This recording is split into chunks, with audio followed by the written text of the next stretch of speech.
এটা অত্যন্ত দুঃখজনক ব্যাপার সরকারি কর্মচারী হিসাবে এগুলি করা। জাতীয় রাজস্ব বোর্ডের কর্মকর্তা কর্মচারীদের চলমান আন্দোলনের পেছনে একটি প্রভাবশালী ব্যবসায়ী গোষ্ঠীর ইন্ধন রয়েছে বলে দাবি করেছেন অর্থ উপদেষ্টা ডক্টর সালেউদ্দিন আহমেদ। তিনি বলেন, এই আন্দোলনের ফলে রাজস্ব আদায়, ব্যবসায়িক পরিবেশ ও বন্দর কার্যক্রমে নেতিবাচক প্রভাব পড়ছে। এটা রাষ্ট্রবিরোধী তৎপরতা।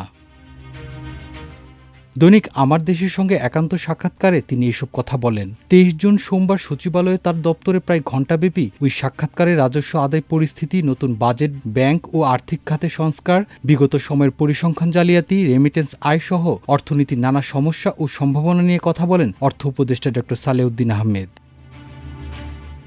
রাজনৈতিক নানা সংকটের মধ্যে রাজস্ব কর্মকর্তা কর্মচারীদের চলমান উস্কানিমূলক কর্মসূচির ফলে চলতি অর্থবছরে রাজস্ব আয় কমে যাবে বলে শঙ্কা জানান অর্থ উপদেষ্টা। পৃথিবীতে এমন নজির নেই যে দাবি আদায়ে রাজস্ব কর্মকর্তারা বাজেটের সময় কাজ বন্ধ করে রাখেন। সরকার যখন অর্থনৈতিক সংস্কার কার্যকর করতে উদ্যোগ নিচ্ছে, তখনই একটি মহল এটিকে ভিন্ন খাতে প্রবাহিত করতে চাইছে।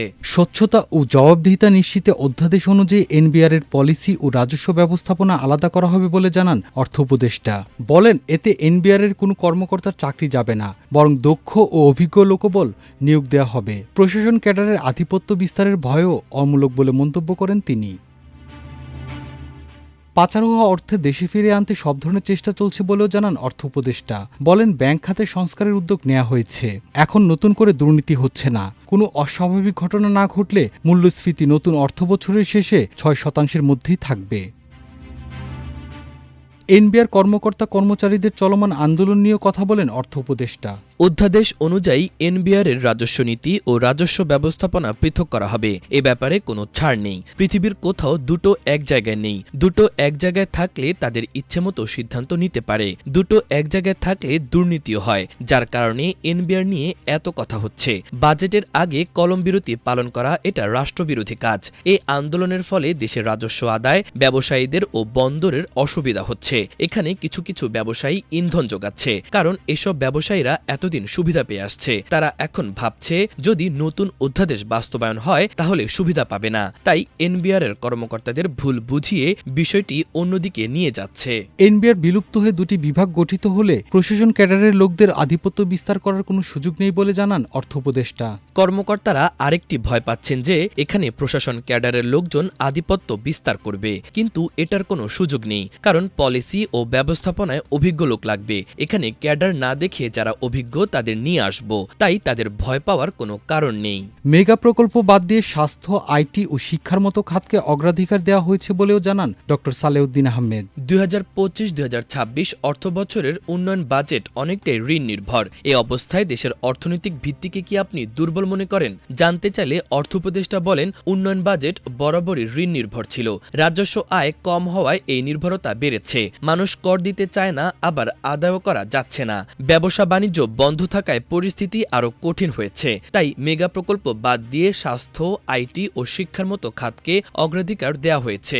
রাজস্ব ব্যয় হঠাৎ কমানো যাবে না বলে জানান অর্থ উপদেষ্টা ডক্টর সালেউদ্দিন আহমেদ। বিগত সরকার রাজস্ব ব্যয় প্রয়োজনে অপ্রয়োজনে বাড়িয়েছে, এটা হঠাৎ কমানো যাবে না। তবে সংযত হওয়ার এখন সময়। এই বিষয়টি নতুন অর্থবছরের বাজেটে থাকবে। অহেতুক খরচের লাগাম টেনে ধরা হয়েছে। বাংলাদেশ পরিসংখ্যান ব্যুরোর সর্বশেষ হিসাবে দেশের জিডিপির আকার $459 বিলিয়ন।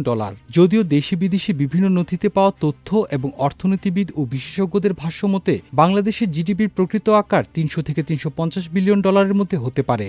আপনি জানেন, বিগত সরকার অর্থনীতির আসল চেহারা ঢেকে রাখার কৌশল হিসেবে তথ্য জালিয়াতি বা পরিসংখ্যান জালিয়াতির আশ্রয় নিয়েছিল। আমরা এখন সেগুলো বন্ধ করেছি। যেহেতু আমাদের সরকারের রাজনৈতিক কোনো অভিলাষ নেই, তাই এখানে অতিরঞ্জিত কিছুর সুযোগ নেই। তিনি বলেন, জিডিপির প্রবৃদ্ধিও সঠিক হিসেবের আওতায় আনা হচ্ছে, তাই এটি কিছুটা কমে যেতে পারে। সাক্ষাৎকারে ব্যাংক খাতের অনিয়ম ও সংস্কার নিয়ে খোলামেলা কথা বলেন ডক্টর সালাউদ্দিন আহমেদ। গত বছরের আমলে কিছু ব্যাংকে এমন অনিয়ম হয়েছে যে 80% ঋণই খেলাপি হয়ে গেছে। এসব দুর্বল ব্যাংককে আর্থিক সহায়তা দিয়ে রক্ষা করা সম্ভব নয়। তাই ব্যাংক রেগুলেশন অ্যাক্ট অনুযায়ী একীভূতকরণ ছাড়া বিকল্প নেই। বর্তমানে মূল্যস্ফীতি প্রসঙ্গে অর্থ উপদেষ্টা জানান, গত কয়েক মাস ধরে মূল্যস্ফীতি কমছে। বাজেটে বাজেটে আমরা এটি 6.5% নামিয়ে আনার লক্ষ্যমাত্রা ধরেছি। যদি বড় ধরনের প্রাকৃতিক দুর্যোগ বা আন্তর্জাতিক সংঘর্ষ না ঘটে তাহলে এই লক্ষ্য অর্জন সম্ভব। সরকারের আন্তরিকতা নিয়ে প্রশ্নের জবাবে অর্থ উপদেষ্টা বলেন, অনেকেই বলে সরকার কিছুই করছে না, কিন্তু 15 বছরের পচনশীল সংস্কৃতি 8-9 মাসে পরিবর্তন করা সম্ভব নয়। আমরা কাজ করছি, দেশের অর্থনীতি মন্দর অবস্থা থেকে কিছুটা ঘুরে দাঁড়িয়েছে, এটি আরও গতি পাবে। তিনি বলেন, সমালোচনা থাকবে, তবে এই সরকার যে নীরব ধ্বংসযজ্ঞ থামিয়েছে সেটাও একটা বড় অর্জন। এখন মানুষ না খেয়ে মরছে না, বেকারত্ব লাগাম ছাড়া নয়, কর্মসংস্থানও বাড়ছে। মনোপলি ব্যবসার উদাহরণ দিয়ে অর্থ উপদেষ্টা বলেন, আগের সরকারের আমলে যে ব্যাংকের মালিক ছিল সে টিভি, রেডিও ও পত্রিকা সহ অন্যান্য প্রতিষ্ঠানেরও মালিক ছিল। তাদের অনেক ব্যবসা ছিল, যার কারণে এক জায়গায় ক্ষতি হলে অন্য জায়গায় পুষিয়ে নিতে পারত। এখন তো জেনুইন ব্যবসায়ী নেই, দেশের লোক ব্যবসা না করার কারণে বিদেশি বিনিয়োগ আসছে না। এবারের বাজেটে ছোট ব্যবসায়ীদের সুযোগ দেওয়া হয়েছে। সঞ্চয়পত্র কেনা, ক্রেডিট কার্ড ও ট্রেড লাইসেন্স নিতে রিটার্ন জমার বাধ্যবাধকতা তুলে দেওয়া হয়েছে। এছাড়া ব্যাংকে 3 লাখ টাকা পর্যন্ত জমা রাখার ক্ষেত্রে আবগারি শুল্ক তুলে নেওয়া হয়েছে। পুঁজিবাজারের ভেতরে এখনও অনেক দুর্বলতা রয়েছে জানিয়ে অর্থ উপদেষ্টা বলেন, বিগত সময়ে পুঁজিবাজার খুব খারাপ অবস্থায় ছিল। ইনসাইডার ট্রেনিং, দুর্নীতি, এখন এগুলো ঠিক করতে আমাদের অনেক কিছু পরিবর্তন করতে হচ্ছে। এখন বিএসইসি চেয়ারম্যান যে কাজ করেছেন সেখানে কিছুটা সময় বেশি লাগছে, এর কারণও রয়েছে। তিনি তদন্ত করছেন, আইন করছেন, মার্কেট ডেভেলপমেন্টে কাজ করছেন। তবে ডেভেলপমেন্টের জন্য নতুন আইপিও আনার প্রতি গুরুত্বারোপ করে তিনি বলেন, এখন মার্কেটের কিছু প্রমোশনের দরকার। সরকারের কিছু কোম্পানির শেয়ার রয়েছে, ইউনিলিভার, পাওয়ার গ্রিড কোম্পানির মতো লাভজনক কোম্পানির শেয়ার বাজারে ছাড়তে পারে। সব শেয়ার তো তারা ছাড়বে না, কিছু কিছু শেয়ার তারা ছাড়তে পারে, আর ব্যবসায়ীদের আমরা উদ্বুদ্ধ করব। রেমিটেন্স আয়ে স্বস্তির কথা জানিয়ে অর্থ উপদেষ্টা বলেন, বিগত কয়েক মাসে দেশে স্বাভাবিক পরিস্থিতি ছিল না, এতে ব্যবসা বাণিজ্য অনেকটা ক্ষতির মুখে ছিল।